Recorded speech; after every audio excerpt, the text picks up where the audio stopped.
எச்சமாக பார்க்கலாம். இது போன்ற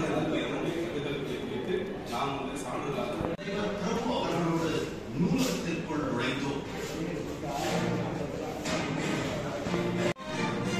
அங்கே பழங்கால கற்கோடாரிகள், ஆபரணங்கள், மண்பாண்ட சிதைவுகள், இரும்பாலான ஒரு குழு வாழ்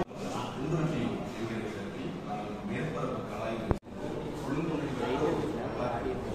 இதனை பழந்த காலத்தில் நாம் கொண்டு வருவோம். இங்கே குடியேற்ற கருப்பு வண்ணப்பூச்சு ஓடுகள் எல்லாம் இங்கே காட்சிப்படுகிறது. உடைந்த எண்டிகள் இவையெல்லாம் பாறை கற்கள் அப்படின்னு சொல்லலாம். தானியங்களை எல்லாம் அந்த கல்லில் வைத்து இந்த இன்னொரு பெரிய தெளிவிற்கு இப்படி அரைத்து அந்த தானியங்களை அரைத்து அவங்க வந்து சாப்பாடுகளை பயன்படுத்திருக்கலாம். தானியங்களையோ இன்னும் சிலவற்றையோ எடை போடுவதற்கு பயன்படுத்தி எடைக்கற்களாக அங்கே நாம் கண்டெடுத்திருக்கிறோம். உண்மையில வந்து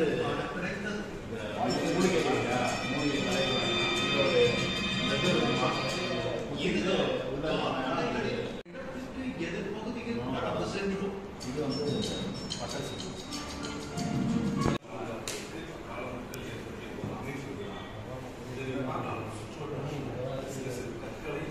எல்லைகள் போல ஒரு சுவர் போல இங்கே அடுக்கி அடைப்பதற்கு என்று ஒரு இடம் இருப்பதாக முனைவர் பிரபு கூறினார். அந்த இடத்திற்கு சென்றோம்.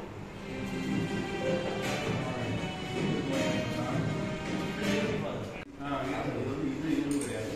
இதுலதான் இரும்பு பயன்பாடு. அதோடைய இரும்பு உடையுடைய திருப்பத்தூர் மாவட்டம் ஆண்டியப்போடு என்கிற ஊரின் மலைப்பகுதியில் இருக்கும் மற்றொரு இடங்களுடைய தகவல் பார்க்கலாம். இங்கே வட்டச்சில்லு என்று சொல்லப்படக்கூடிய அவைகளெல்லாம் அங்கே பயன்படுத்தின ஒரு கருவி. இது சுடுமண்ணால் செய்யப்பட்டது. அவையும் நிறைய அந்த காலத்தில் இங்கே சேகரிக்கப்பட்டது. மனித எலும்பு இது போன்ற குழாய்கள் நிறைய அந்த காலத்தில் நாங்கள் சேகரித்திருக்கிறோம். சுட்ட செங்கலும் சங்க காலத்தில் இறுதி காலத்தில் நிறைய சான்றுகள் அந்த குண்டரட்டி வச்சிருக்கிற காலத்தில் நாம் வந்து அழுத்தி உணர்ந்து அந்த அழுத்தியை வந்து அழுத்தும் விசை பிரத்யேக கருவி கட்டா என்று ஆங்கிலத்தில் சொல்லக்கூடிய கட்டாரி என்று என்கிற கருவி.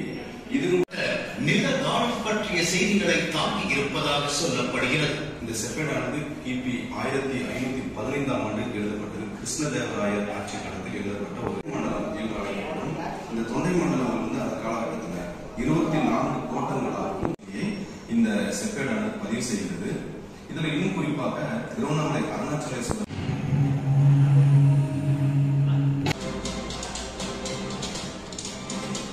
அந்த ஆற்றிலிருந்து மேடாக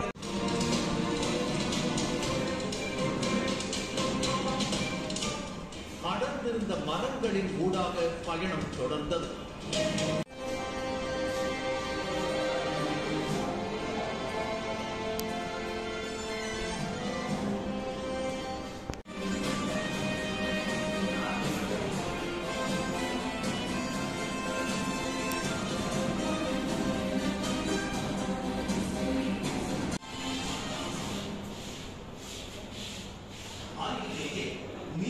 பூர்த்தி செய்வது கால்நடைகளுடைய நீர்த்தலை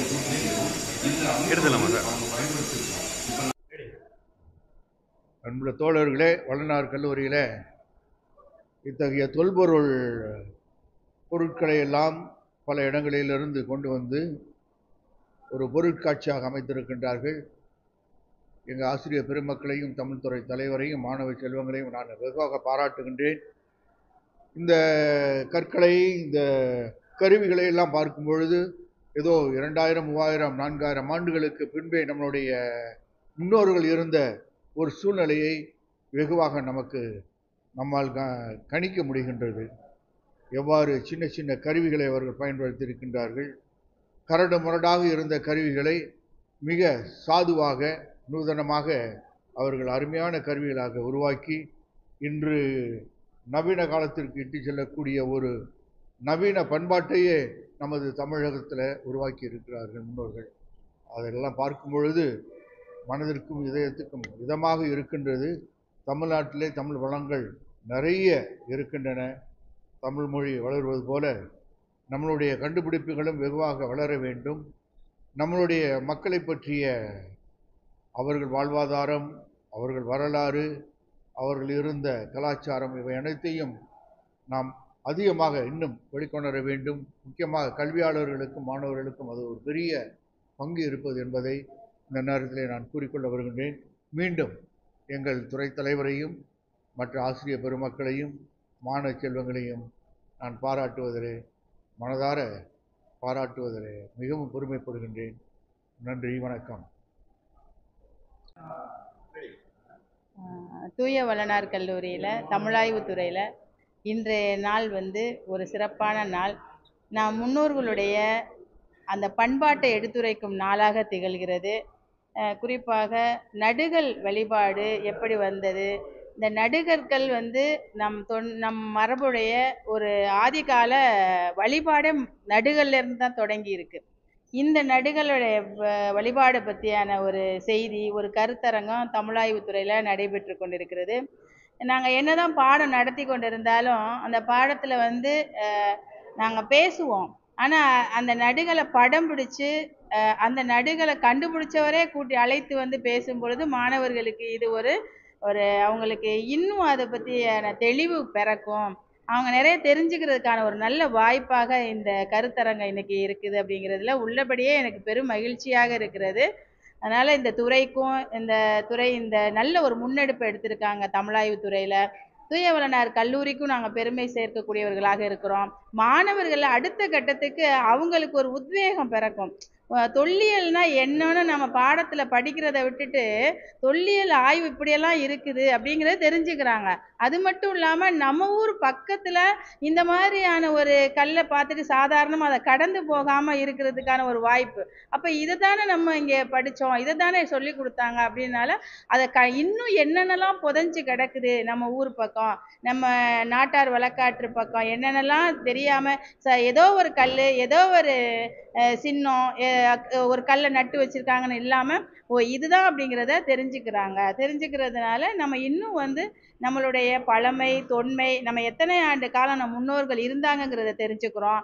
அவங்களுடைய எழுத்து பயிற்சியை தெரிஞ்சுக்கிறோம். அவங்களுடைய நுட்பமான அறிவாற்றலாம் நமக்கு தெரிய வருது. அப்படிங்கிறது நமக்கு ரொம்ப எல்லாருக்கும் எல்லாருக்கும் எடுத்துக்கொண்டு போய் சொல்றது நல்லது அப்படிங்கிறத நினைச்சு பெருமையா இருக்குது. ராஜாத்தி, உதவி பேராசிரியர், தமிழாய்வுத்துறை, தூய வளனார் தன்னாட்சி கல்லூரி.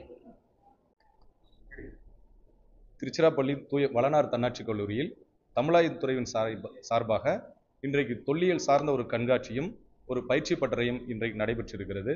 இந்த பயிற்சி பட்டறையில் 100க்கும் மேற்பட்ட மாணவர்கள் கலந்து கொண்டனர். இந்த கண்காட்சியில் புதிய கற்காலம், பெருங்கற்காலம், சங்ககாலம், சங்ககாலத்தை அடுத்திருக்கக்கூடிய சோழர் காலம், நாயக்கர் காலம் என்று பல்வேறு காலகட்டங்களில் இந்த மண்ணில் தொல்லியல் வரலாற்றியல் சார்ந்த கலாய்வுகளில் பெறப்பட்ட தடயங்களையும் எச்சங்களையும் இங்கே மாணவர்களுக்கு நாங்கள் காட்சிப்படுத்தி இருக்கிறோம். நமது முன்னோர்களுடைய வரலாறுகளையும் அவர்களுடைய அறிவு சார்ந்த மரபையும் தெரிந்து கொள்வதற்கு இந்த கண்காட்சி ஒரு சான்றாக அமைந்திருக்கிறது. ஆய்வு சார்ந்து ஈடுபடக்கூடிய ஆய்வாளர்களும் மாணவர்களும் ஆர்வமுடன் இந்த கண்காட்சியை கண்டறிந்து பயன்பெற்று வருகின்றனர்.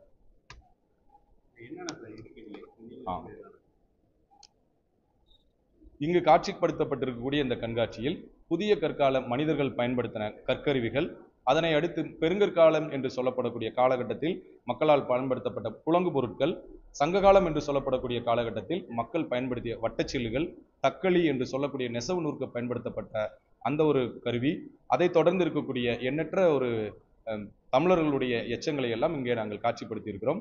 கலாய்வுகளில் சேகரிக்கக்கூடிய நடுகற்கள், கல்வெட்டுகள், அது சார்ந்த நிழற்படங்களும் இங்கே கண்காட்சியில் இடம்பெற்றிருப்பது சிறப்புக்குரியதாகும்.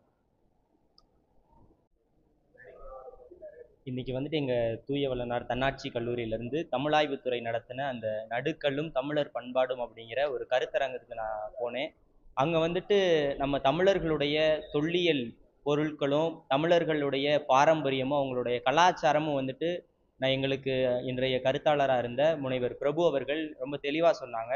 மற்றும் அது மட்டும் இல்லாமல் பல்வேறு காட்சி பொருட்கள் நம்முடைய நாட்டில் நம்ம தமிழர்கள் பயன்படுத்தின கற்கால பொருட்கள், அதுக்கப்புறம் இரும்பு போன்ற பொருட்கள் எல்லாம் காட்சிப்படுத்தியிருக்காங்க. அதுக்காக அவர் பல்வேறு முயற்சிகளை செஞ்சுருக்காரு. அப்படிங்கிறப்ப நம்ம தமிழர்களுடைய பாரம்பரியம் பிற இடங்களுக்கு எடுத்து செல்லப்படணும் அப்படிங்கிறதுக்காக தான் இந்த ஒரு மிகப்பெரிய ஒரு முயற்சி அவர் எடுத்திருக்கிறார். இது எங்களுக்கு ஒரு உந்து சக்தியாகவும், எங்களுக்கு ஒரு முயற்சியை நாங்களும் இது போல ஒரு தொல்லியல் முயற்சி எடுக்கணும் அப்படிங்கிற ஒரு உந்து சக்தி எங்களுக்கு தந்திருக்கு. என்னோட பேர் வந்துட்டு சா ஆஷிக் டோனி. நான் தூய வளனார் தன்னாட்சி கல்லூரி தமிழாய்வுத்துறையில் இளங்கலை தமிழ் 2ஆம் ஆண்டு படிக்கிறேன். நன்றி.